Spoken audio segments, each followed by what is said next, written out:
This right here, this is the California Zephyr, the Amtrak train that travels all the way from San Francisco to Chicago. I'm currently on board and I've got ham radio with me. I'm on my way to Dayton Hamvention.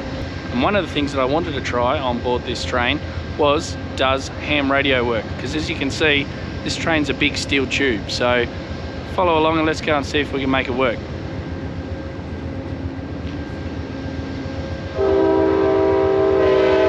All right, welcome on board. So apologies for the train noise just a minute ago. We had to jump off. We're just here at Grand Junction in Colorado, and we've been going for probably about, I don't know, probably just over a day now of travel from San Francisco.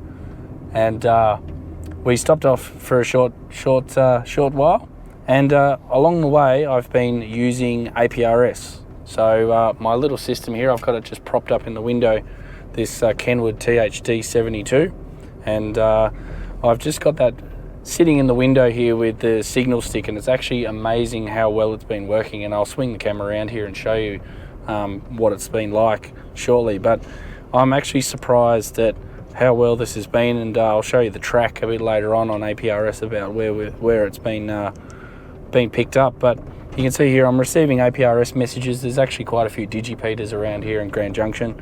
There's a little bit of a gap between Salt Lake City and Grand Junction. I think there was also another gap in Nevada when we first entered Nevada as well. So just had this been running on 144.390, and yeah, it's got a GPS lock, which again is amazing considering that we're in this metal tube. That's the room here's, it's not really all that conducive for getting RF out, but there's a fair bit of metalwork around, as you'll see. But yeah, it's working pretty well. So I've got that just propped up in the window here. I'll just swing it around and show you. So I've just literally just had the handheld sitting here in the radio. This has actually been rather handy having the tray table plastic bit here, because it doesn't really move too much. The train does move a bit, but it hasn't really fallen over that much. The window's quite large, so I've got this signal stick antenna. I decided to swap out the stock antenna with a signal stick antenna just to get out a little bit better, and I'm glad I did, because I think that's making a whole lot of difference as well. And that's just beaconing along there as we travel along. So some absolutely amazing, gorgeous views that we've had going through California, going through Nevada, Utah, and now into Colorado, and we're just about to pass through the Rocky Mountains. So absolutely amazing. Like I said, I've been running APRS, and here I am in Grand Junction. I've got my little train icon. I'm running as KD9SSB-7, and if I just zoom out down here, you can see the track that was drawn. We'll go all the way back to San Francisco. I'm sorry for the bouncing up and down here of the camera a little bit, because of obviously it's a little bit jumpy. But yeah, just outside of San Francisco there, and we went through Sacramento. Quite good coverage going through there. A little bit of a gap here before Truckee. I can hear someone on the radio. A little bit in Reno there, just outside. There was a massive gap here between, as we entered Nevada.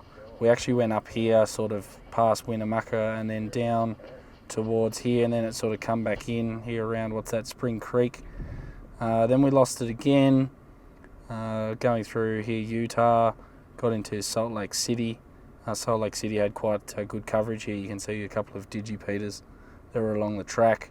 Lost it again for quite a long time between Provo, I think it is how you pronounce it, and Green River, Thompson Springs. And that's actually been quite good. This is where it's all been flat through here, through Utah, so it's actually been rather good. And we're just about to cross here into the Rocky Mountains and onto Denver. So it's going to be interesting to see what kind of coverage we get. But one of the interesting things is if I just open up the statistics of the page here, you can see that I've still got mine in kilometres here, but you can see some of the distances that these digipeaters have been hearing. I've only been running 5 watts here from the train, and look at that, 168 kilometres, that's 100 miles. 144 kilometres, that's close as well. 151, that's close to 100 miles. So I've been heard quite a long way. So there's some really good APRS coverage out in some of the hills out here, and it's amazing that it's just worked inside this steel tube of a train to be able to, actually beacon out. So I'm rather impressed. So I'm going to keep this going all the way to Chicago and just see how it goes. All right, let's try and make a contact. We're just coming into Denver in Colorado. We'll try a voice contact on one of the repeaters here. And just so happens that we've got Kyle, AA0Z, who I've just heard dial in on an All-Star node on a repeater here. I've been using Repeater Book to look up repeaters as I go along. So let's see if we can get into this one. It's a little bit scratchy, so we'll try. AA0Z, AA0Z, KD9SSB, train mobile. Oh, I can get in. KD9 SSB Alpha Alpha 0 Zulu. The recorder is on. Hey Hayden, what's going on? Kyle, so I guess I'm making it. Good stuff. I'm also recording here as well. There you go. Ham radio does work from a train. Good stuff. How are you going? Over. Good. We had a lot of rain here. The basement flooded a little bit, so I've been sopping up a wet basement, but all is good. Everything is dry now, so yeah, today was Mother's Day, and obviously I went home or went back to my house or my parents' house and spent some time with my mother. But yeah, that's what's been going on here. I've been tracking you on APR. Like you might be coming. Have you gone through that Mulfet pass yet? Alpha Alpha 0 Zulu.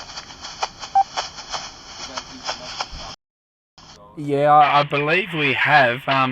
They were just making an announcement a moment ago to say that Union Station's not that far away, so you'd have to check on the map exactly where we are at the moment, but I don't think that we're too far away. We just finished up with dinner as we went through the Moffat Tunnel. And we've just come out the other side, so we went past the Continental, or through the Continental Divide, and now we're on the descent down into Denver. So yeah, it's good to get you on here, and you're coming through like a local. You sound really good. How am I getting in, by the way? Excuse the voice, of course you know the reason behind that, but I wonder how I'm getting in, because I'm literally just holding the signal stick in the window. Over. Yeah, you got some scratch behind you, but yeah, you're making it full quality, and I can hear everything you're saying. So the signal is good, the repeater's doing its job, but the signal stick is putting you into the repeater, no problem. I'm just sitting here at my desk with a Bowfog radio going into the Cherry Note, and that's how it's good. Is that Baofeng, Bofeng, or Baofeng? Over. Well, I'm not really sure. Every time I pick up this radio and I look at the spelling of it, two things come to mind. The first one is I think you did it on your stream with Peter about Jason pronouncing Baofeng, all three different pronunciations. Baofeng, Bofeng, Baofeng, Baofeng, Baofeng. But then the one that kills me is whenever you're asking Peter for feedback, or you say, "Hey, we should get some feedback on this stream or this video," and he puts the two Bofengs together and he's putting feedback into the mic. Oh, I lost it. So what do you guys think? Give us some feedback in the comments below.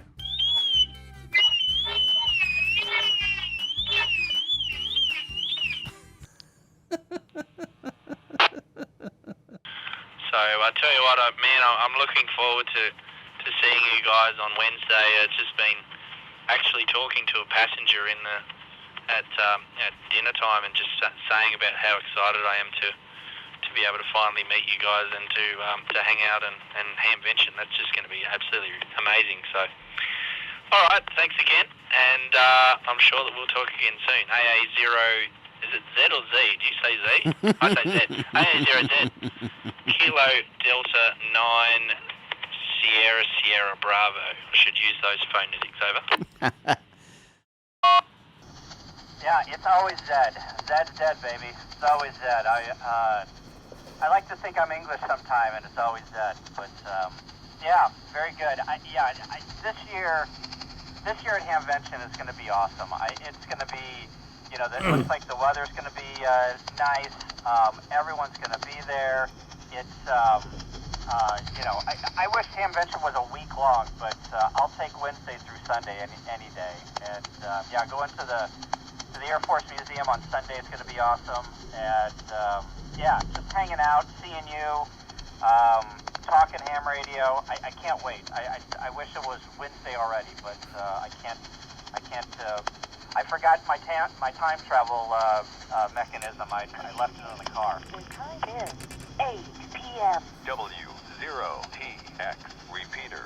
What was funny is you were just talking about time machines, and the repeater this end just announced what the time was. So that's rather funny. All right, no worries. Talk to you soon. Cheers for now. A0Z, KD9, Sugar Baby. 7-3. Very good, Hayden. All right, a couple more days, and we'll all be in date together. KD9, Sugar Baby, Alpha 0 Zulu, or should I say Aardvark Accordion 0 Zanzibar. Clear. Quickly, are they the phonetics you use when you're contesting? Because you really should. Well, Zanzibar does make an appearance with the Italians, but everything else is Alpha. But I have used, actually, I tell you the truth, I have used Aardvark once, but Zanzibar, it's pretty regular. Alpha 0 Zanzibar. So there we go. We got Kyle on the repeater here in Denver via All-Star. So, and you heard what it was like. Like, look at this. This is just operating out the window. I've got no idea where the repeater is, but I'm guessing that it's probably not line of sight. It was a little bit fluttery, but there you go. It's working pretty well. Kyle's been tracking me on APRS since we left San Francisco. So, yeah, ham radio on a train. It works pretty well, at least on an Amtrak train. I know a lot of you guys have been following my Dayton Hamvention journey from Australia to the United States. If you want to watch the next installment that is coming up, there will be a video linked right here.